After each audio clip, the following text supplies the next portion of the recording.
Pak Ibu. Wah, saya sangat terharu kepada Ustazah bisa mampir ke rumah ini. Iya, terima kasih. Indah sekali dilihat kebersamaan yang seperti ini. Duduk nih Pak Ibu.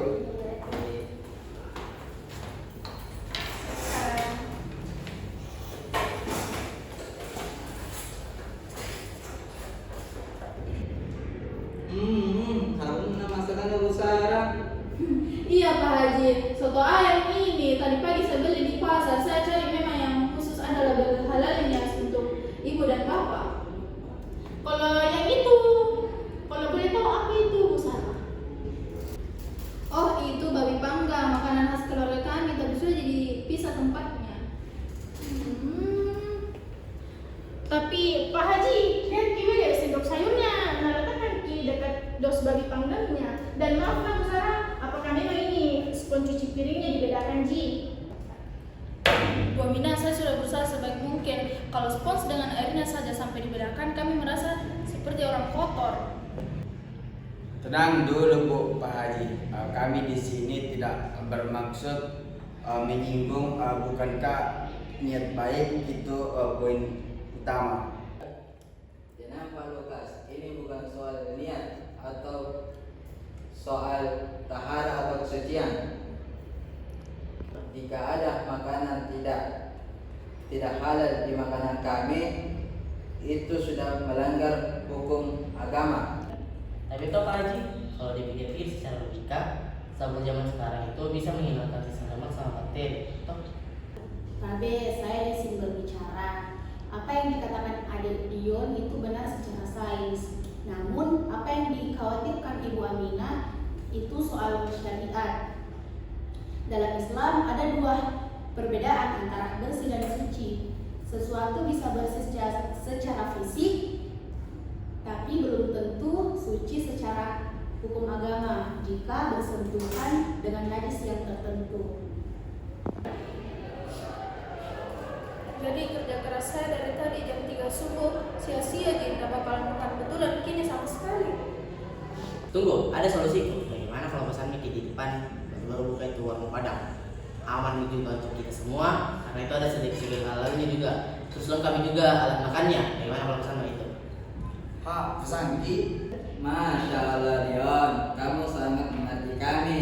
Ini bukan soal menolak masalahnya di Bu Sarah, tetapi soal menjaga keyakinan. Ini mie indahnya toleransi sih, tidak harus dimakan makanan yang sama, tapi tetap bisa duduk di meja yang sama dengan hati yang lapang.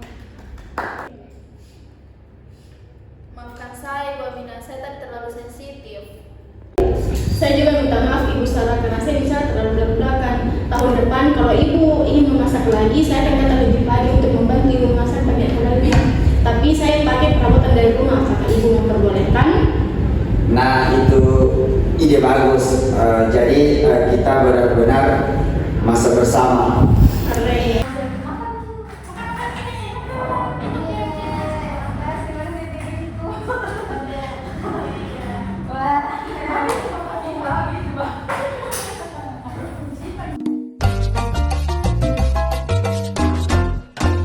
Baik, terkait video yang kami tampilkan, saya akan menjelaskan mengenai komunikasi verbal dan komunikasi nonverbal. Komunikasi verbal adalah komunikasi yang menggunakan kata-kata baik secara langsung maupun secara tulis. Contohnya yaitu berbicara lewat telepon, berbicara dengan teman, atau mengirimkan pesan lewat WhatsApp. Selanjutnya komunikasi nonverbal. Komunikasi nonverbal tanpa kata-kata, melainkan menggunakan gerakan tubuh, ekspresi wajah, tindakan atau sikap yang menyampaikan perasaan. Seperti tersenyum, artinya tersenyum itu ramah ataupun selagi senang, ataupun memberikan tepuk tangan kepada orang lain sebagai bentuk apresiasi. Komunikasi verbal itu apa yang kita katakan ataupun tulis, sedangkan komunikasi nonverbal itu apa yang kita tunjukkan melalui sikap ataupun gerakan tubuh. Berdasarkan video simulasi ini, adapun pengaruh komunikasi verbal dan nonverbal terhadap hubungan antar agama. Komunikasi verbal sempat tegang karena adanya kesalahpahaman antara wadah makanan halal dan haram. Namun suasana kembali harmonis dikarenakan adanya penjelasan yang logis, saling mengedukasi dan saling meminta maaf secara tulus antara Ibu Sarah dan Ibu Aminah. Video ini mereka saling menunjukkan sikap tenang dan mau mendengarkan satu sama lain tanpa memotong pembicaraan. Kemudian, penghormatan inilah yang menjaga toleransi dan kedamaian. Tadi saya akan menjelaskan tentang pengaruh sosial budaya dalam berbagi makanan.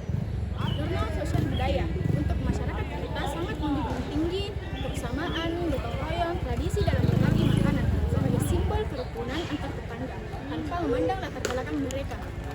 Berdasarkan kaitan simulasi video tersebut, yaitu budaya berbagi makanan ini menjadi jembatan kebaikan yang menyatukan mereka. Namun di dalam video tersebut mengingatkan kita bahwa agar norma sosial berjalan dengan baik, kita juga harus peka terhadap hukum agama lainnya seperti konsep halal dan haram. Kerukunan sejati tercapai agar niat sosial budaya yang baik dengan rasa hormat terhadap keyakinan religius masing-masing kelompok. Di tengah kehidupan masyarakat yang beragam, toleransi antar agama menjadi hal yang sangat penting. Pada kasus ini, komunitas umat Islam dan Kristen hidup berdampingan dengan damai.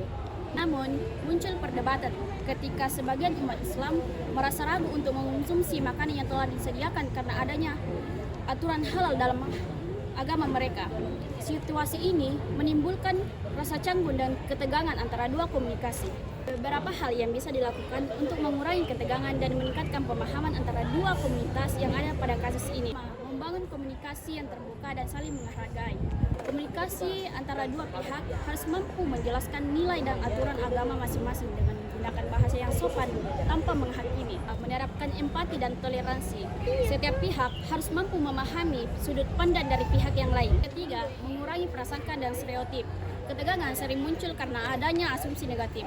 Dengan dialog yang baik, kedua pihak mampu memahami bahwa perbedaan aturan agama bukan bentuk diskriminasi, melainkan keyakinan dari masing-masing agama.